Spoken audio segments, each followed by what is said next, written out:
ஒரு படத்தின் டைட்டில் முதல் தியேட்டரில் வெளியான பின்பு கிடைக்கும் வரவேற்பு வரை அனைத்திலும் கவனம் செலுத்திய திரை நட்சத்திரம் எம்ஜிஆர் அவர்கள். அந்த காலகட்டத்தில் நடிப்பு மட்டுமல்லாமல் இதர துறைகளிலும் அவரை போன்று ஈடுபாடு காட்டியவர்கள் எவரும் இல்லை என்றே சொல்லலாம். சமகாலத்தில் மட்டுமல்லாமல் எதிர்கால தலைமுறையினரும் ரசிக்கும் விதமாக படைப்பை செதுக்க வேண்டும் என்பதில் அவர் உறுதி காட்டினார். அதனாலேயே இன்றும் அவரது படங்கள் பொழுதுபோக்கு அம்சத்தில் நமக்கு எந்த குறையையும் வைப்பதில்லை. அதே நேரத்தில் சமூகத்துக்கு தேவையான தகவல்களையும் நீதிகளையும் சொல்வதில் அவர் தயக்கம் காட்டியதே இல்லை. அந்த விஷயத்தில் மாபெரும் உதாரணமாக இருக்கிறது பல்லாண்டு வாழ்க திரைப்படம். கே. சங்கர் இயக்கிய இப்படமானது இந்தியில் சாந்தாராம் தயாரித்து இயக்கிய தோ ஆங்கே பாராஹாத் படத்தை தழுவி தமிழில் உருவாக்கப்பட்டது.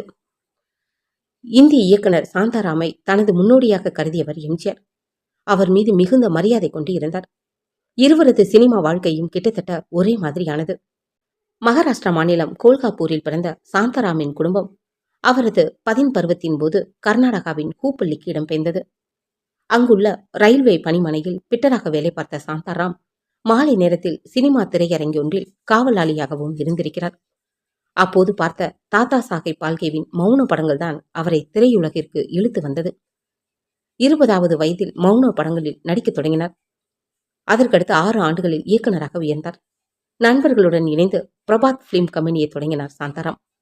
அங்கு பல படங்களை தயாரித்து இயக்கிய பின்னர் 1942 தனியாக பிரிந்து வந்து ராஜ்கமல் பிலிம் மந்திர் என்னும் தயாரிப்பு நிறுவனத்தை நிறுவினார்.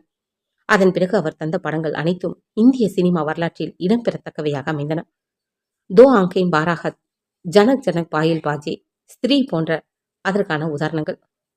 மனித நேயத்தை வலியுறுத்திய அவரது படங்கள் சமூக மாற்றத்தை கருப்பொருளாக கொண்டிருந்தன. அதனாலேயே அவரை தன் முன்மாதிரியாக எம்ஜிஆர் கொண்டிருந்தார் என்று உறுதியாக சொல்ல முடியும். எம்ஜிஆர் அவரது காலில் விழுந்து வணங்கும் அளவுக்கு அந்த போற்றுதல் அமைந்திருந்தது.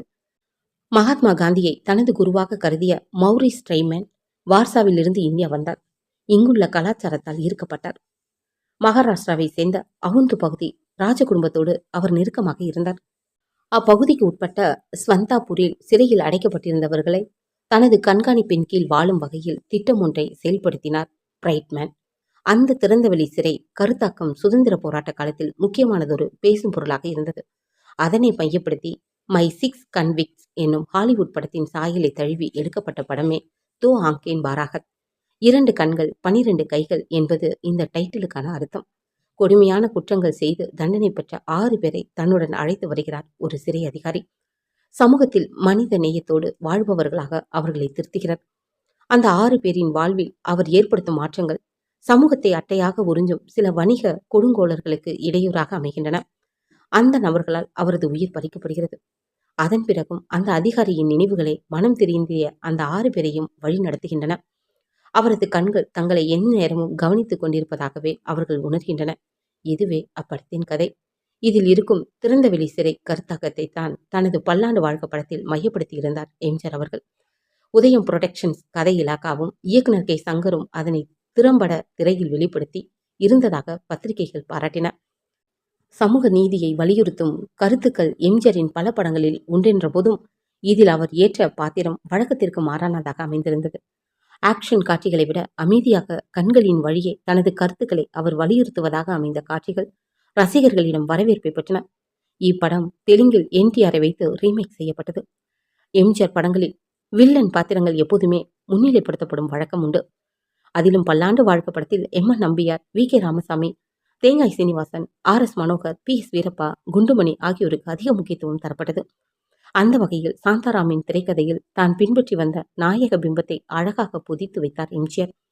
அதுவரை தனது படங்களில் இடம்பெற்ற சில அம்சங்களை துறந்தார். அனைத்துக்கும் மேலாக மானசீக குருவோடு இணைந்து பணியாற்ற முடியாத அவரது வேதனைக்கு வடிகாலாக அமைந்தது அப்படம். அதில் இடம்பெற்ற பாவேந்தரின் புதியதொரு உலகம் செய்வோம் பாடலும், புலமை பித்தனின் ஒன்றே குலம் என்று பாடுவோம் பாடலும் இன்றும் நம் நெஞ்சில் ரீங்கார முடிகின்றன. 1975ஆம் ஆண்டு அக்டோபர் 31ஆம் தேதி வெளியான பல்லாண்டு வாழ்க பல திரையரங்குகளில் 100 நாட்களை தாண்டியது.